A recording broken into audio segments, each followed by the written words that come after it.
Estimados colegas, sean ustedes bienvenidos a este diplomado en TMO de la Asociación Educativa Innovas. Los saluda cordialmente el licenciado Guillermo Pelis Paredes, coordinador académico del presente diplomado, y quien a su vez estará a cargo de este primer módulo denominado Anatomía y Biomecánica aplicada a la terapia manual ortopédica. Como primer tema a tratar en este módulo, desarrollaremos algunos principios biomecánicos, los cuales son la base para la comprensión de los demás temas que trataremos a continuación. Hablemos entonces de la osteocinemática y la artrocinemática. En cuanto a la osteocinemática, es la parte de la mecánica que va a estar encargada del estudio de los movimientos óseos principalmente. Esos movimientos óseos, también denominados macromovimientos, los movimientos conocidos, flexión, extensiones, rotación interna, externa. Se denominan también estos movimientos rotatorios porque se realizan sobre un eje y a través de un plano, y además de ello, como muestra la figura, van a poder describir un arco de movimiento que conocemos nosotros con el nombre de rango articular. Solamente a manera de recordar posición anatómica y posición fisiológica, sobre las cuales vamos normalmente a iniciar la medición del movimiento. La posición anatómica es la posición en la que inicialmente se diseccionaban a los cadáveres para entender su composición, ¿no? Pero no necesariamente sobre esa posición parten todos los movimientos o inician todos los movimientos. Por eso más adelante se adopta la posición fisiológica, ¿no? Y como ya hemos mencionado, sobre cualquiera de estas dos puede comenzar a medirse el rango articular. Solamente manera de recordar los planos y ejes corporales igualmente. Tenemos los tres planos conocidos, sagital, frontal y transversal. El plano sagital conocido así porque está a la altura o pasa por justamente la sutura sagital del cráneo, dividiendo el cuerpo en dos mitades, mitad derecha y mitad izquierda. Sobre este plano se dan los movimientos de flexión y extensión. Siguiente plano, plano frontal, el cual va a dividir el cuerpo en una mitad anterior y una mitad posterior, también denominado frontal, ¿no? O coronal, porque cruza la sutura coronal del cráneo. Y sobre este se van a dar los movimientos, o se van a visualizar los movimientos de abducción y aducción. Plano transversal, el cual igualmente cruza el cuerpo de lado a lado, ¿no? Por eso lo atraviesa, y va a dividir el cuerpo en mitad superior y mitad inferior, y sobre él se van a dar movimientos de rotación interna y rotación externa. Cada plano se conjuga a su vez con un determinado eje. El plano sagital, por ejemplo, ¿no? Va a estar conjugado con el eje transversal, ¿no? Asimismo, el plano frontal va a estar conjugado con un eje sagital o anteroposterior, y el plano transversal a su vez va a estar dirigido, ¿no? Aquí hay una corrección que hacer, ¿no? O va a ser cruzado por un eje longitudinal, ¿no? Sobre el cual se van a cruzar justamente estos movimientos que estamos mencionando. Sigamos avanzando. Recordar alguna nomenclatura básica, ¿no? Cuando vemos los libros anatómicos, ¿no? Y sobre todo de TMO, normalmente estos no van a mencionar arriba, abajo, izquierda, derecha, ¿no? Sino van a usar estas terminologías. Cuando hablamos de caudal y de cefálico, es la dualidad, ¿no? Que nos habla de lo caudal, que es todo lo inferior, y lo craneal, que vendría a ser todo lo superior, ¿no? Todo lo relacionado. El término caudal viene más que nada por un tema de anatomía de los animales, ¿no? Los peces específicamente tienen en la parte inferior la aleta caudal, y entonces todo lo de la parte inferior del cuerpo se ha denominado caudal. Cuando a veces hagamos algún tratamiento, podemos direccionarlo hacia caudal o hacia craneal o cefálico, por ejemplo. En cuanto a los términos ventral o dorsal, ¿no? Ventral vendría a ser sinónimo de anterior y dorsal sinónimo de posterior. Este último relacionado a la espina dorsal, como era la nomenclatura antigua de la columna vertebral. En cuanto a lo proximal y distal, eso está más relacionado con las extremidades, sobre todo. Decimos que lo proximal está más relacionado con el nacimiento de la extremidad. Así pues, por ejemplo, en el miembro superior podríamos decir que la articulación proximal es la glenohumeral, ¿no? Y lo distal, todo lo relacionado con la zona más alejada de la extremidad. En este caso podríamos decir que la articulación interfalángica distal es la articulación más distal de toda la extremidad superior. En cuanto a lo medial y lateral, lo medial es sinónimo de interno y lo lateral es sinónimo de externo. Como por ejemplo en la rodilla, ¿no? Hablamos de ligamentos colaterales mediales y colaterales laterales. Cuando hablamos del colateral medial estamos hablando del colateral interno y el colateral lateral, colateral externo. Y en cuanto a lo homo y lo contralateral, esto va a estar siempre relacionado a dos lados. Decimos que es homolateral cuando estamos hablando del mismo lado del cuerpo, ¿sí? O contralateral cuando hablamos de lados contrarios al cuerpo. Por ejemplo, la marcha humana es una actividad contralateral porque movemos la extremidad superior derecha, por ejemplo, conjugado con el movimiento de la extremidad inferior izquierda, ¿no? Lo cual originaría un patrón de marcha coordinado. Tenemos que tener en cuenta que la perspectiva de movimiento, ¿no? Se va a dar en ocasiones como normalmente lo hemos estudiado, ¿no? Nosotros hemos estudiado, por ejemplo, un movimiento de flexión, como aquel movimiento donde se mueve el segmento distal, ¿no? Hacia o sobre la articulación proximal, ¿no? Como podemos ver de repente en este lanzamiento, ¿no? En este lanzamiento lo que hacemos es mover la mano, ¿no? Y tener como eje la articulación del hombro. Esto relacionado, por ejemplo, también con movimientos en cadena abierta. Pero tenemos que recordar que en la vida cotidiana no siempre va a suceder esto, ¿no? Lo cual puede variar un tanto nuestros análisis. En la vida cotidiana, por ejemplo, solemos mucho hacer esta actividad, pararnos o sentarnos de una silla. Y por ejemplo, aquí se están produciendo movimientos de flexión de rodilla, por poner un caso. La flexión de rodilla nosotros la hemos estudiado como la aproximación de la pierna hacia el muslo, ¿no? Sin embargo, en esta figura vamos a notar que por el contrario la pierna pasaría a ser el segmento fijo y lo que se va a aproximar es el muslo más bien. Si tomamos en cuenta esta perspectiva, nos vamos a dar cuenta que los análisis no son los mismos. Por ejemplo, si yo considerara la flexión, como inicialmente la mencioné, como una aproximación de la pierna hacia el muslo, entendería de que tiene que haber un músculo, en este caso el isquiotibial, que jale esa pierna hacia el muslo.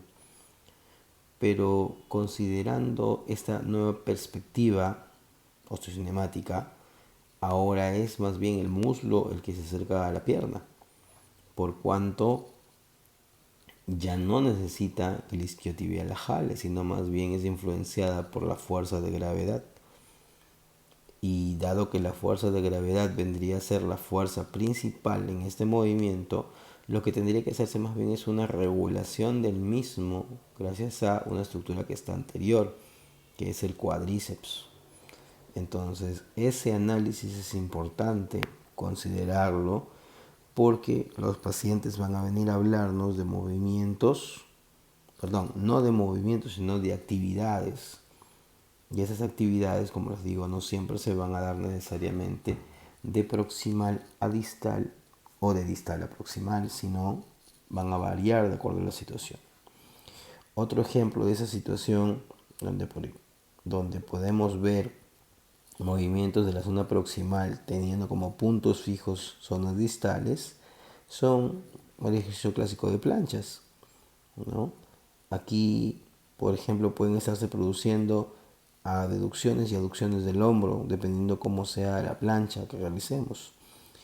Y entonces entenderíamos de que si se está produciendo una abducción, deberían actuar músculos abductores. Sin embargo, este es un movimiento o un ejercicio clásico para el trabajo que se realiza en los pectorales.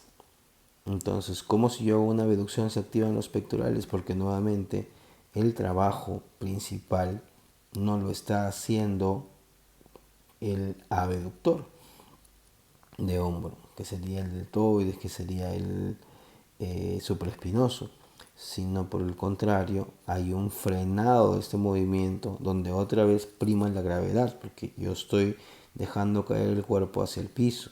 La principal fuerza en este caso sería una fuerza externa, y entonces la fuerza interna, el músculo, tiene que ser el antagonista, el cual va a estar regulando el hecho de que nuestro cuerpo caiga hacia el suelo y no caiga pesadamente, por tanto.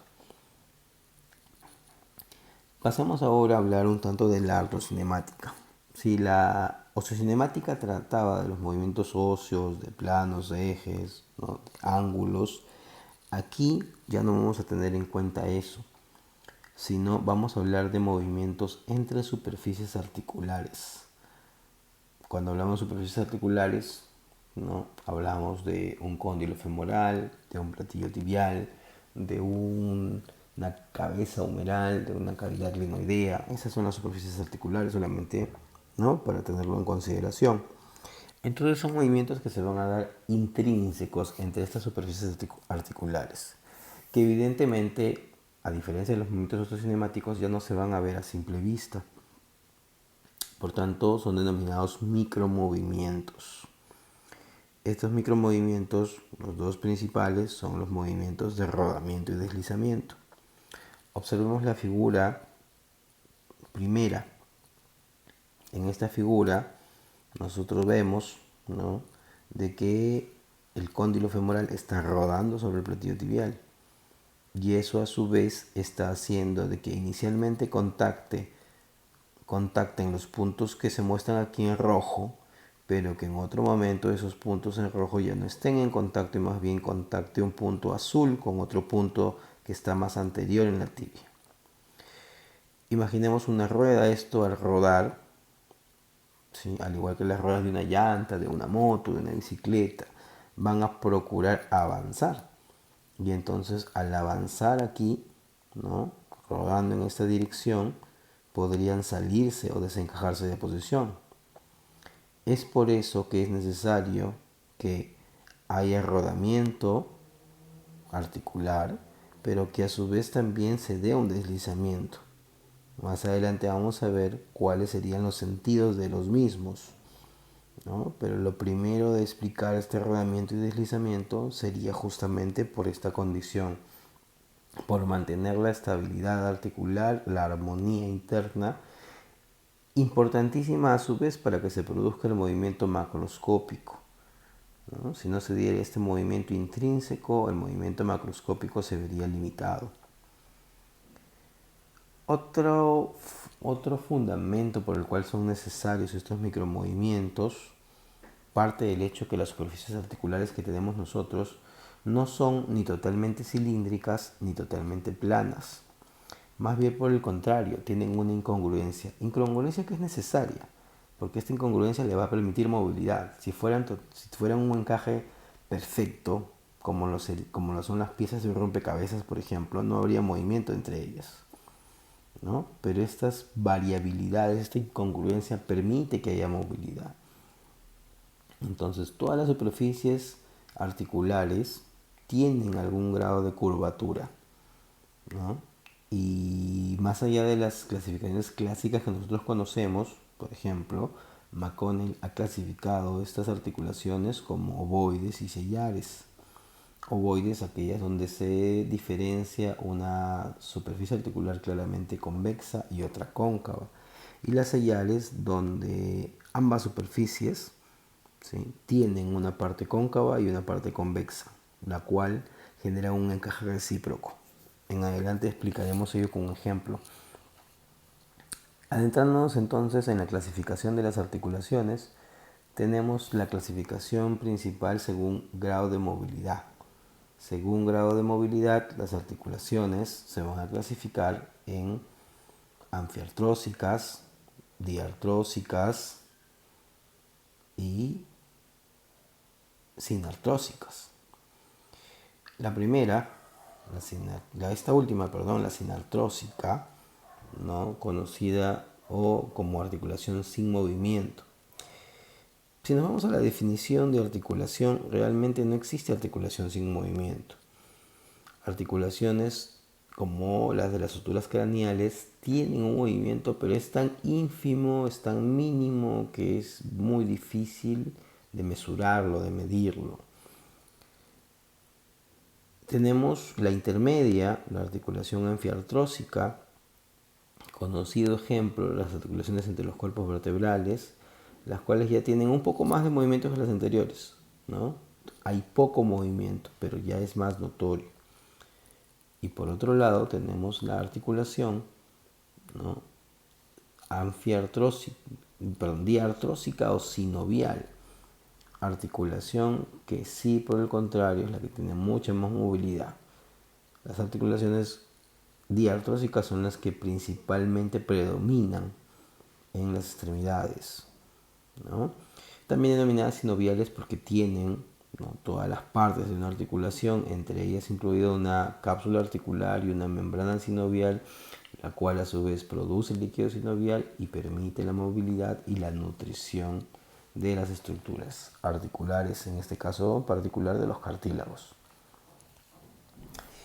Entrando un poco más en la clasificación de las diartrosis, aquí por ejemplo Newman hace una comparativa interesante, ¿no?, entre cosas que tenemos en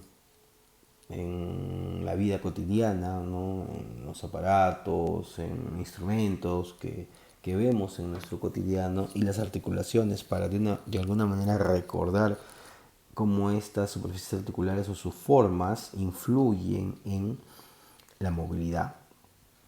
Por ejemplo, las articulaciones trocleares o trocleartrosis, ¿no?, se parecen mucho a la bisagra de la puerta. ¿Qué te permite la bisagra de la puerta? Solamente que ésta se abra y se cierra. Esta articulación, la típica articulación troclear, es la articulación que se encuentra, por ejemplo, entre el húmero y el cúbito, ¿no?, o para ser más exacto, ¿no?, entre la cavidad sigmoidea mayor del cúbito y la escotadura troclear, y la tróclea humeral, ¿no? Escotadura troclear es otra nomenclatura que recibe más bien la cavidad sigmoidea mayor del cúbito. Entonces, en este caso, al tratarse de una trocleartrosis o bisagra, solamente permitirá un par de movimientos, que en este caso sería la flexión y la extensión. En el caso de la articulación trocoide, o también denominada cilíndrica, la comparativa vendría a ser con, ¿no?, la perilla de una puerta. Una perilla de una puerta, lo único que tú puedes hacer es girarla sobre su propio eje. Una articulación trocoide o cilíndrica también permite solamente el giro sobre su propio eje. Y aquí se estaría dando, por ejemplo, en la articulación húmero-radial. En la articulación húmero-radial, donde tenemos como componentes articulares el cóndilo humeral y la cúpula radial. Seguidamente tenemos una articulación elipsoidea, ¿no? Entonces aquí hablamos de algo más curviado, ¿no?, algo más curviado, pero que no tiene una curvatura muy profunda, ¿no? Esa curvatura va a permitir que sobre esta articulación se den dos tipos de movimientos hacia los lados y movimientos hacia adelante y hacia atrás, ¿no? Ejemplo que tenemos aquí a continuación es la articulación radiocarpiana, articulación formada por ¿no? La superficie distal del radio y el cóndilo carpiano, que está básicamente conformado por los tres primeros huesos de la primera fila del carpo, ¿no? Escafoides, semilunar y piramidal. Sabemos que el pisiforme no entra aquí porque el pisiforme solamente articula con piramidal por delante. Entonces, esta forma de la articulación le va a permitir movimientos hacia adelante y hacia atrás, como muestra esta flecha, que vendrían a ser los movimientos de palmiflexión y dorsiflexión, y movimientos hacia los lados, ¿no? Conocidos como movimientos de desviación radial y desviación cubital. Seguidamente tenemos las articulaciones que tienen más movimiento de todas estas diartrósicas. Las articulaciones que simulan, ¿no? O que son parecidas a lo que vendría a ser un mortero. Un mortero, a diferencia de la elipse que veíamos hace un momento, tiene una cavidad más profunda, es decir, el mazo del mortero ingresa más a profundidad, lo cual va a permitirle más movimiento. Si uno alguna vez ha usado un mortero, sabe que se puede mover en todas las direcciones posibles, ¿no? Para nuestro caso, de compararlo con una articulación, entonces sería una articulación que se mueve en los tres planos y a través de los tres ejes conocidos. Ejemplos clásicos son las articulaciones proximales, justamente de las extremidades, la articulación coxofemoral y la articulación glenomeral. En este caso vemos como la articulación, ¿no?, coxofemoral tiene a través de la cabeza del fémur una superficie articular muy redondeada sobre una superficie cóncava, que vendría a estar dado justamente por el cótilo, ¿no?, o acetábulo. Y entonces ello le va a permitir tener los 6 movimientos posibles: flexión, extensión, abducción, aducción y rotaciones internas y externas. Más adelante vamos a ver que, bueno, es importante reconocer la movilidad que brinda la superficie articular, ¿no? O mejor dicho, es importante reconocer cómo gracias a la superficie articular la articulación tiene más o menos movimiento, pero a su vez este también va a depender de los tejidos periarticulares, como por ejemplo en este caso, ¿no?, veremos cuando tratemos de la articulación de la cadera justamente de que está rodeada por ligamentos muy fuertes. Entonces, a pesar de ser una articulación que tiene los 6 movimientos, tiene ciertas limitantes. Por el contrario, si lo comparáramos con la glenomeral, la articulación glenomeral no tiene ligamentos tan fuertes y igualmente tiene los 6 movimientos, pero los tiene en mayor amplitud. Y así como hemos visto la articulación que tiene más movimiento, ¿no?, vemos ahora de las diartrósicas la que no tiene tanto movimiento, la articulación artródea o plana. Esta articulación artródea o plana es una articulación, ¿no?, que solo se va a permitir movimientos de deslizamiento. O sea, aquí no hay rodamiento. ¿Por qué? Porque justamente las superficies son planas, como lo representa acá este libro sobre la mesa, ¿no? Si este libro sobre la mesa yo lo quisiera trasladar, solo podría deslizarlo. Otro ejemplo muy claro que tenemos en cuenta, por ejemplo, los profesores, es la mota sobre la pizarra, ¿no? La mota sobre la pizarra nadie se le ocurriría rodarla, ¿no? Básicamente lo que hacemos es deslizarla para borrar la pizarra. Articulaciones conocidas de este tipo son las articulaciones intermetacarpianas, por ejemplo, y las articulaciones carpianas entre los huesos del carpo, ¿no? Entonces, estas solamente van a deslizar y se van a acomodar según la actividad que yo esté realizando. Por ejemplo, estas intermetacarpianas que vemos aquí entre la base de los metacarpianos, ¿no?, lo que van a permitir es, ¿no?, en algún momento ahuecar la palma de la mano y en algún momento aplanarla según el objeto que yo vaya a llevar sobre mi palma de mano. Finalmente tenemos las articulaciones sellares o en silla de montar. Esta última denominación justamente obedece a que se parecen mucho a las sillas con las que uno monta los caballos, ¿no? La propia silla, ¿no?, tiene que ser cóncava en una dirección, ¿no?, y convexa en otra, para permitir adecuarse al lomo del caballo y a su vez también para recibir al jinete. Entonces eso hace de que cada superficie articular individualmente se comporte como cóncava o como convexa. Un ejemplo clásico es la articulación trapezo-metacarpiana o articulación de la base del pulgar. Entonces, según como vayamos analizando estas articulaciones, vamos a dar cuenta que según el plano de movimiento se van a comportar las superficies articulares como cóncavas o como convexas.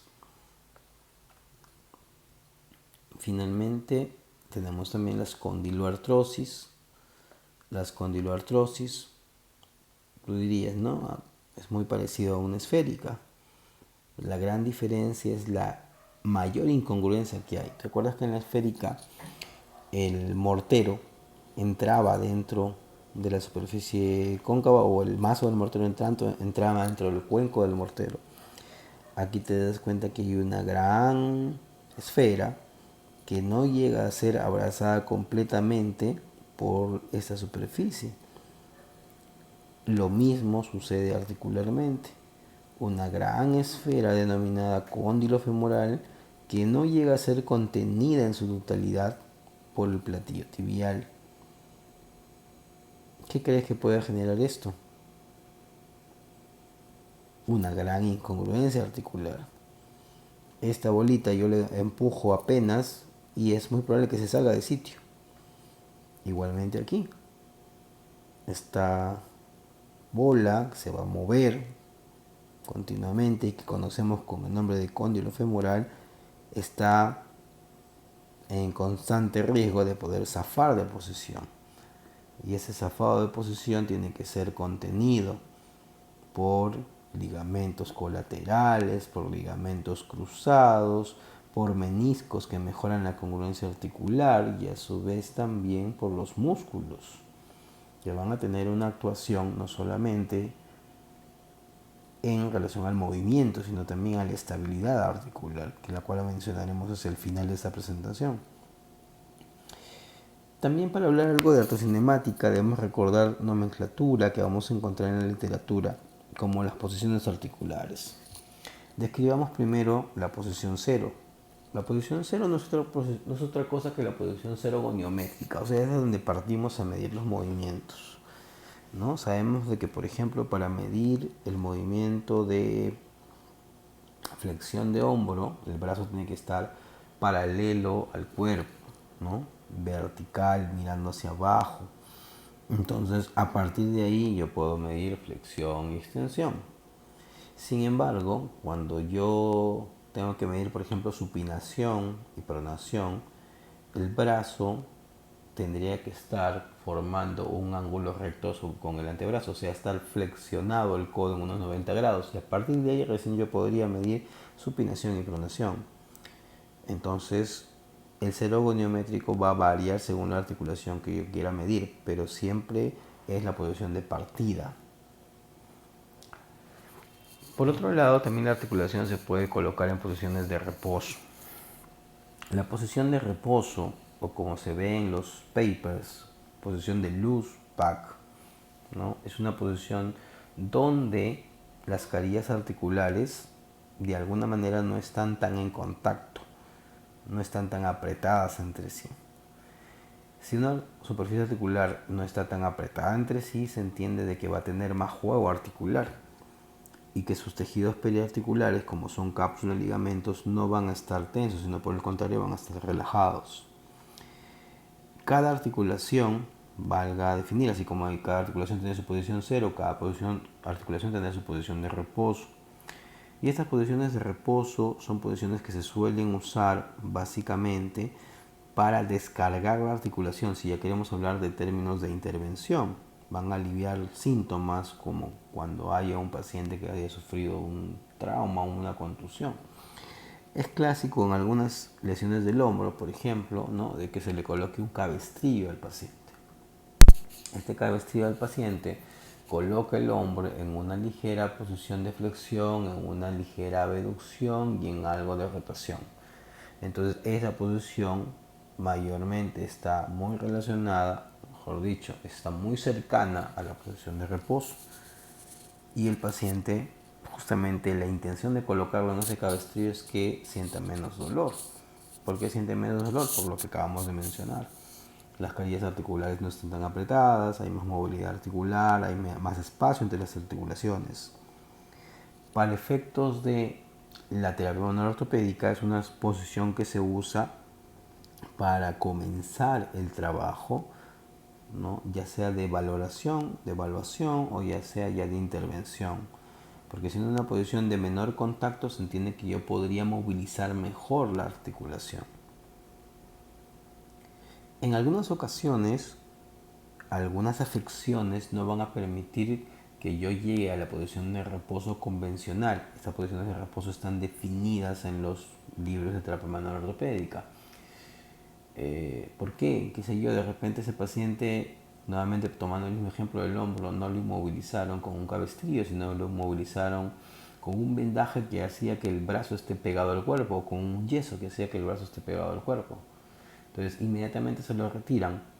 Va a ser un poco difícil lograr esa misma posición parecida a la del cabestrillo, porque va a estar pegado, adherido cierta cantidad de tejidos.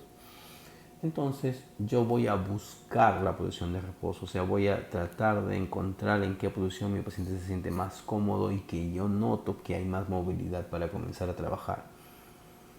En buena cuenta, no siempre voy a poder, dependiendo cuál sea el caso, optar por las posiciones de reposo que me dictan los libros, sino que voy a tener que en algunas ocasiones buscar esa posición de reposo yo. Así como tenemos posición de reposo, nos vamos al otro extremo y tendríamos posiciones de bloqueo. Las posiciones de bloqueo muestran todo lo opuesto. La articulación ahora está más apretada, las carillas articulares están más en contacto entre sí, la cápsula y ligamentos se muestran más tensos, por tanto habrá menos movilidad. Si yo quiero generar una técnica de tracción, por ejemplo, la tracción no va a lograr separar porque las carillas articulares están muy confrontadas entre sí. Y entonces uno diría, pues, ¿cuál es la utilidad práctica? La utilidad práctica es también importante. Si yo bloqueo una articulación, ¿no? Conociendo cuál es su posición de bloqueo, voy a poder de repente mover una articulación que esté cercana sin tener influencia en esta primera que está bloqueada, ¿no? Y es importante igualmente tanto para la valoración como para el tratamiento. Un ejemplo de esto es cuando yo quiero de repente traccionar una articulación o ¿sí? Traccionar caudalmente una articulación coxofemoral, ¿no? En algún momento quizás ya hayan observado de que se tracciona desde la parte proximal del tobillo, ¿no? O sea, antes de cruzar el tobillo, ¿no? Digamos en la parte distal de la tibia, ¿no? Se coge ahí se colocan ahí las manos del terapeuta y el terapeuta hace una tracción hacia caudal. Entonces ahí yo podría decir, oye, pues estoy jalando tan lejos, también puedo estar teniendo efecto sobre la rodilla. Pero la posición natural va a hacer que las rodillas se coloquen en extensión. Y justamente la extensión de rodilla es la posición de bloqueo de esta articulación. Por tanto, si seguimos lo que dicen las líneas de esta diapositiva, esa tracción sobre la rodilla no va a lograr mucha separación. Sin embargo, más arriba o más proximal en la cadera, la coxofemoral, sí va a tener un efecto más importante. Al comienzo del tema atocinemática estábamos viendo justamente sobre el rodamiento y el deslizamiento. Tienen ahí un poco el texto, pero quisiera darles una explicación más didáctica. El rodamiento es el movimiento de rodar, se entiende, ¿no? Y como les decía, compararlo con algo que vemos en el cotidiano que podría ser una rueda, una llanta, ¿no? Lo primero que tenemos que tener en cuenta es de que una llanta, ¿no? justamente siendo una superficie curviada o teniendo una superficie curviada, pues eso le va a permitir rodar. Y definimos el rodamiento, como dice aquí la primera línea, cuando nuevos puntos equidistantes de una superficie contactan con nuevos puntos equidistantes de la otra superficie. O sea, son siempre nuevos puntos. Vemos aquí, ¿no? Hay los puntos centrales que están en contacto, pero luego más adelante esta articulación sigue avanzando y ahora ya los centrales ya no están en contacto y más bien hay dos puntos extremos, o sea, nuevos de una superficie con nuevos de la otra superficie. Siempre son puntos distintos los que están en contacto. Y como te comentaba también al principio, si una llanta de un automóvil rueda, va a avanzar, ¿no? Y al avanzar puede zafar de posición. Imagínate que esto fuera un cóndilo femoral, ¿no? Yo quiero hacer un movimiento de repente de extensión de rodilla, ¿no? Y el cóndilo va girando, va girando, va girando y se zafaría de posición. Entonces ahí tenemos al otro movimiento que va a compensar esa condición, el movimiento de deslizamiento. ¿A qué se conoce como deslizamiento? Se conoce como deslizamiento, ¿no?, al movimiento donde un punto de una superficie, ¿no?, contacta con varios puntos de la otra superficie. Ejemplo clásico, imaginemos ahora ya no que una rueda gira sobre el piso, sino que de repente quiero empujar una caja, ¿no? Una caja que es cuadrilátera, ¿no?, sobre el piso. Y entonces yo no puedo hacerla rodar, tengo que deslizarla. Y al deslizarla, los puntos de la caja siempre van a ser los mismos, y lo que va a cambiar son los puntos del piso porque va avanzando también. Mientras que la llanta rodaba porque era curviada, la caja desliza porque es plana. Entonces, llevándolo esto a la artrocinemática, las superficies, habíamos dicho, articulares, no son ni cilíndricas ni planas, sino son un mix de ambas dos. Esto hace de que yo en mis articulaciones necesite de las dos cosas, de rodamiento y de deslizamiento. Y entonces ahora tenemos que ver cómo se dan los sentidos de estos movimientos. No he colocado aquí el rodamiento porque el rodamiento es sencillo. Si yo hago un movimiento de flexión donde describimos la flexión como un movimiento hacia adelante, el rodamiento de la superficie articular también será hacia adelante. Si yo hablo de un movimiento de abducción, donde el movimiento se da hacia afuera y hacia arriba, el rodamiento igualmente de la superficie articular, sea de cual sea la articulación que se esté moviendo, igualmente será hacia afuera y hacia arriba. Entonces quiere decir que para el rodamiento no tenemos que hacer un ejercicio mental muy grande. El rodamiento siempre va a seguir el movimiento osteocinemático. No sucede lo mismo para el deslizamiento. Esto está relacionado con una regla que descubrió un estudioso llamado McConnell y que a su vez fue tomada por Freddy Kaltenborg, la regla del cóncavo y convexo. ¿Qué nos dice la regla del cóncavo y convexo? Observemos la gráfica en esta ocasión. La regla del cóncavo convexo nos habla del sentido, recuérdalo muy bien, del deslizamiento articular. O sea, hacia dónde se va a dar ese deslizamiento articular. Y vemos aquí una articulación donde la superficie que tiene las flechas va a ser la superficie móvil y la otra extremo va a ser el segmento fijo. Esto podría ser tranquilamente una articulación metacarpofalángica. Imaginemos eso. Entonces, si lo que se está moviendo es la superficie cóncava, observemos que aquí esta falange que hemos dicho que vamos a imaginar, su base distal es cóncava, ¿no?, es la que se está moviendo. Entonces, ¿qué me dice la regla? El movimiento osteocinemático representado por la flecha doble tiene la misma dirección que el movimiento artrocinemático, que está representado por la flecha simple. Nuevamente, Si lo que se mueve es la superficie cóncava, todo es en la misma dirección. Si el movimiento se da hacia dorsal, el deslizamiento también será hacia dorsal. Eso cuando la superficie móvil es la cóncava. Si por el contrario vemos ahora esta figura que representaría una articulación glenohumeral, la glenoide en este caso vendría a ser la superficie fija, mientras que la cabeza humeral vendría a ser la superficie móvil. Entonces podría ser este un movimiento de abducción. Un movimiento de abducción se da hacia arriba y hacia afuera. Entonces, si el movimiento se da hacia arriba y hacia afuera, el deslizamiento, siendo esto una superficie convexa, se va a dar en sentido contrario, o sea, hacia abajo y adentro, ¿no? Entonces, siempre que la superficie móvil sea la convexa, el deslizamiento va a ser opuesto al movimiento óseo-cinemático.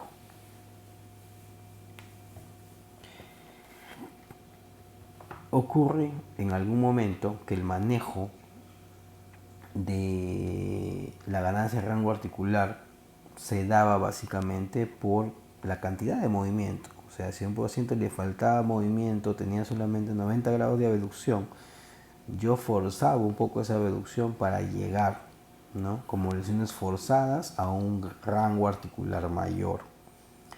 Pero como no había la comprensión de estos principios biomecánicos, esos principios atocinemáticos específicamente, lo que yo puedo estar produciendo en una articulación donde haya rodamiento sin deslizamiento es de que, ya hemos dicho, al rodar esto rueda, rueda, rueda y avanza.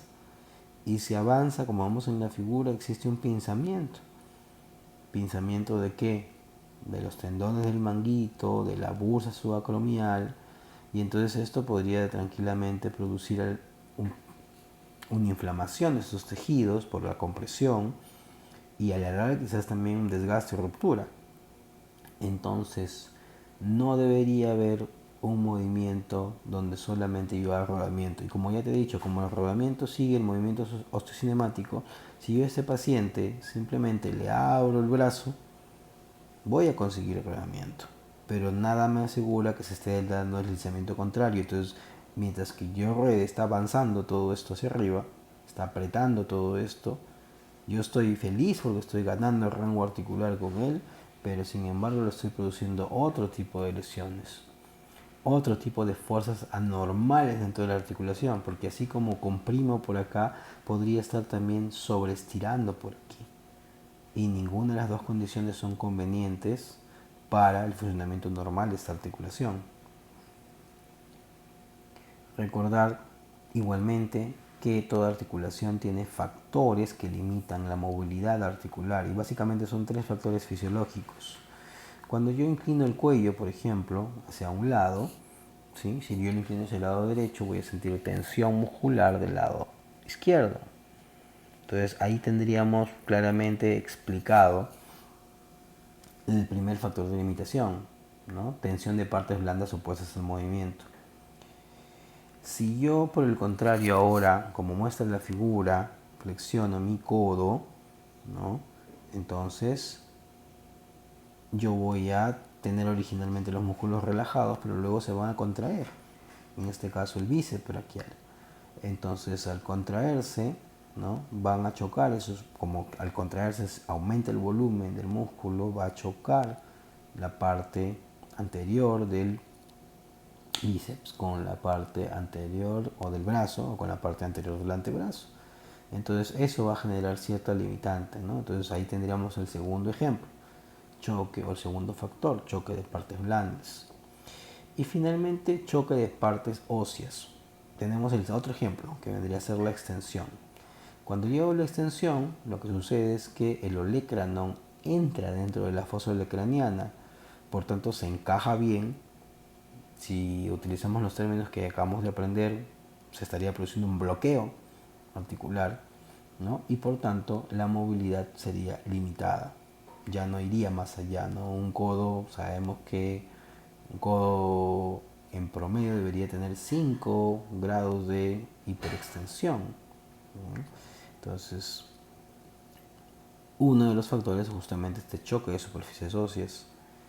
Ahora, estos son factores fisiológicos, o sea, que se van a producir en situaciones como las que he mencionado. Pero, por ejemplo, si yo tuviera el primer ejemplo que les puse, una inclinación de cuello, y si lo que sintiera fuera un choque óseo, entonces estaría hablando de algo que está fuera de lo normal. Por tanto, el conocer qué tipo de tensión yo espero por cada movimiento del cuerpo que se realiza en el cuerpo humano, me ayudaría también a entender, ¿no?, si estoy frente a un movimiento normal o un movimiento alterado o patológico. Esto Siriax denominó sensación terminal, la tensión que yo debo sentir de los tejidos al final del rango de movimiento para determinar si se están dando los factores fisiológicos o si por el contrario estamos en algún tipo de patología. Entonces aquí tenemos dos cosas, la cantidad de movimiento y la calidad de movimiento.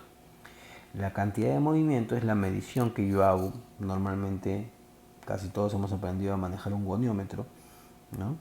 Entonces, a través de esa medición goniométrica yo puedo medir cuánto se está moviendo una articulación. Y también es un término acuñado por Siriax, puede determinar la posible presencia de un patrón capsular. Un patrón capsular es una característica de limitación propia de cada articulación. O sea, cada articulación tiene su patrón capsular. ¿Y qué quiere decir? Que si yo encuentro esa limitación en la articulación, podría irme directamente a pensar que estoy frente a un problema articular, una inflamación articular o un desgaste articular. Un poco para que quede claro, yo puedo encontrar N tipos de formas de limitación articular, pero no todas pueden responder a un patrón capsular. Por ejemplo, la articulación glenohumeral. La articulación glenohumeral tiene un patrón capsular 3-2-1. ¿Qué quiere decir este 3-2-1? Que si hay 3 grados de limitación para la rotación externa, habla 2 para la abducción y 1 para la rotación interna. ¿Ya? Es una proporción, es un ratio de limitación. Pero a veces no es tan exacto. No es tan exacto. Pero lo que yo podría ver en mi paciente es de que si yo evalúo la articulación y su mayor movimiento, su movimiento más limitado es la rotación externa, si la segunda limitación en orden de importancia es la abducción o en cantidad de movimiento es la abducción y la tercera limitante es la rotación interna, entonces yo puedo decir, esto es un patrón capsular. Y como les decía, si yo encuentro un patrón capsular, entonces estoy frente a un problema articular. Y la conclusión sería que yo tendría que trabajar con técnicas articulares, ¿sí? Por tanto, este concepto es importante, aunque en la actualidad igualmente hay algunos detractores, ¿no?, que manifiestan que no siempre se cumple el procedimiento. En los propios libros de Siriax y en algunos libros de evaluación, como el del colombiano Daza, ¿no?, se describen todos los patrones capsulares por articulación, porque cada articulación tiene su propio patrón capsular. Y por otro lado, les había mencionado que cuando evaluamos las articulaciones tenemos el concepto de sensación terminal, que va asociado a los factores de limitación que habíamos mencionado más temprano. Entonces, la sensación terminal es esa sensación que yo percibo en los tejidos cuando llego al final del movimiento. Ya hemos visto, lo normal podría ser tensión de partes blandas opuestas al movimiento, con la cual yo sentiría una sensación firme, elástica, así está definida, ¿no? Más firmeza significaría que yo estoy estirando estructuras que tienen más cantidad de tejido conectivo. Y más elasticidad significaría que yo estoy estirando estructuras que tienen menos tejido conectivo, ¿no? Y un segundo factor de limitación que habíamos visto era el choque de partes blandas. Si es choque de partes blandas, lo que sucede en la articulación es una sensación terminal blanda. Y el tercer factor que habíamos visto era un choque de superficies óseas. Dicho sea de paso, me olvidé de mencionarles, choque de superficies óseas es un término que yo siempre de alguna manera discuto, porque realmente no son los dos huesos los que chocan. Si chocaran dos huesos, como a veces de repente nos sucedió cuando chocamos con la espina tibial, sería algo bastante doloroso. Entonces lo que chocan ya saben ustedes que son cartílagos, entonces yo prefiero llamarlo choque de superficies articulares. Eso como un paréntesis. Volviendo a este tema de la sensación terminal, si estamos hablando de que hay choque de superficies articulares, entonces lo que estaría sucediendo es de que yo tendría que tener una sensación terminal dura, ¿no? Un tope duro. Entonces ya hemos visto que en algunos casos estas sensaciones terminales son fisiológicas, son normales según el sitio que yo lo encuentre. Lo alterado aquí sería que yo encuentre algo firme cuando lo que debería sentir sería algo blando, o que yo encuentre una sensación terminal dura cuando lo que debería esperar sería una firme. Ahí estaríamos hablando de alteraciones, y pueden haber algunas otras sensaciones terminales patológicas también, ¿no? Como por ejemplo la sensación terminal esponjosa. Me puede estar hablando de una inflamación articular porque hay mucho líquido dentro de la articulación, ¿no? Entonces cuando yo hago el movimiento siento así claramente como cuando apretara una esponja, ¿no? Que sale líquido cuando yo la aprieto. O puedo tener una sensación terminal de muelle o de resorte. En algún momento quizás hayamos intentado abrir una puerta a la cual se le ha puesto una cuña o un tope justamente para que la puerta no se tire, ¿no?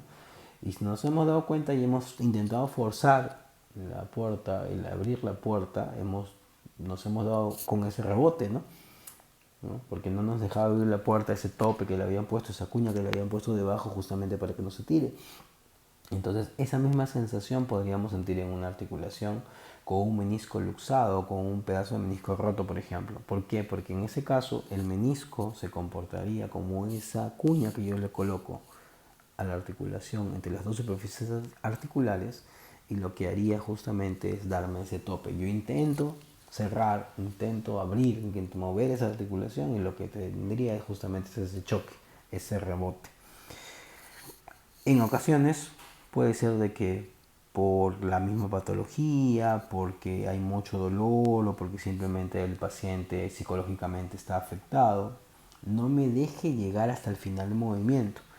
Entonces, como yo no puedo llegar hasta el final del movimiento, no, al final del movimiento que me permite el paciente en ese momento, que yo lo estoy evaluando, entonces no podría determinar cuál es la sensación terminal.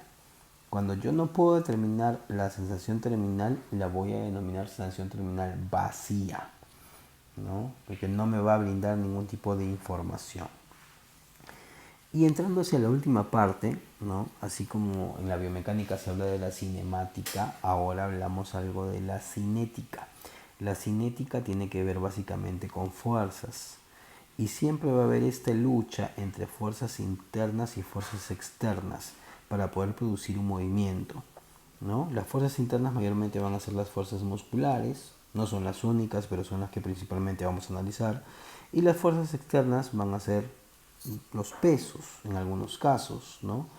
Los pesos de los propios segmentos, los pesos de elementos externos, como puede ser una mancuerna, o las tensiones también, como puede ser las tensiones opuestas de los tejidos antagónicos, o las tensiones como puede ser un aditamento como una liga, por ejemplo, cuando yo hago un tipo de ejercicios.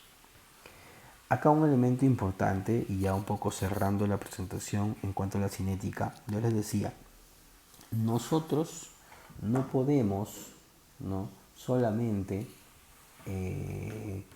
entender a las fuerzas musculares como fuerzas productoras de movimiento. Y observemos el gráfico. Observemos el gráfico, ¿no? Aquí tengo, por ejemplo, un vector fuerza muscular, en este caso del cuádriceps, ¿no? Que si yo lo pudiera descomponer, o haría un ejercicio de descomposición, me va a dar dos componentes. Un componente rotatorio, ¿sí? Y un componente longitudinal tangencial o también, en este caso, un componente de aproximación articular. Si tú te riges por este componente, entonces sí, efectivamente, el cuádriceps sería un elemento que produciría movimiento, ¿no? Estaría haciendo que la tibia gire, produciendo un movimiento de extensión. Pero si tú ahora te concentras en este componente, te das cuenta que este componente, conocido también como componente lineal, va a ir hacia la articulación y por tanto va a comprimirla o va a acercarla. Por eso te comentaba yo de que un músculo no solamente va a producir movimiento, sino también es importante para la estabilidad. En algunos casos esto nos ayuda y en algunos casos también nos complica. ¿Por qué nos ayuda? Porque por el tema de la estabilidad articular, ¿no? Necesitamos en algunas articulaciones elementos que mejoren esa coaptación. Articulaciones que tienen mucha movilidad o que están inestables. Pero en ocasiones también nos pueden complicar, porque imaginemos que ahora esta fuera una cadera artrósica, no, que ya está desgastada. Entonces, si de repente yo tengo una tensión inapropiada del cuádriceps, ¿no? Una retracción muy grande de entonces lo que podría estar sucediendo es de que esa tensión mayor podría estar produciendo más síntomas en esta cadera artrósica, porque hay más compresión articular. Recuerden que hay más aproximación de carillas y por tanto podría haber dolor, ¿no? Importante en el paciente. Entonces es ideal tener en cuenta también este detalle, porque de ese análisis también va a depender de que yo necesite trabajar más la parte muscular o que en algunas ocasiones también trate de disminuir la fuerza muscular con algunos ejercicios, con algunas técnicas manuales, ¿no? Que me eviten esa mayor compresión. Como dice por ahí Souchard, ¿no? Es estas fuerzas musculares que nos mueven, que nos ayudan a realizar actividades, también a su vez nos comprimen, nos aplastan, ¿no? Nos torsionan. Entonces, el papel que cumplen ellas, ¿no? Y la comprensión adecuada del papel que cumplen estas fuerzas musculares son importantes también para el análisis que vayamos a hacer en cada uno de los casos que podamos tener de frente. Bien, con esto damos por concluida esta primera parte de los principios biomecánicos, ¿no? En lo sucesivo vamos a ir desarrollando, ¿no? Segmento por segmento en relación al miembro superior, miembro inferior y columna para ver los datos más saltantes, ¿no? Y hacer el complemento con la parte práctica que se va a desarrollar de forma presencial. Gracias por su atención, que tengan todos buen día.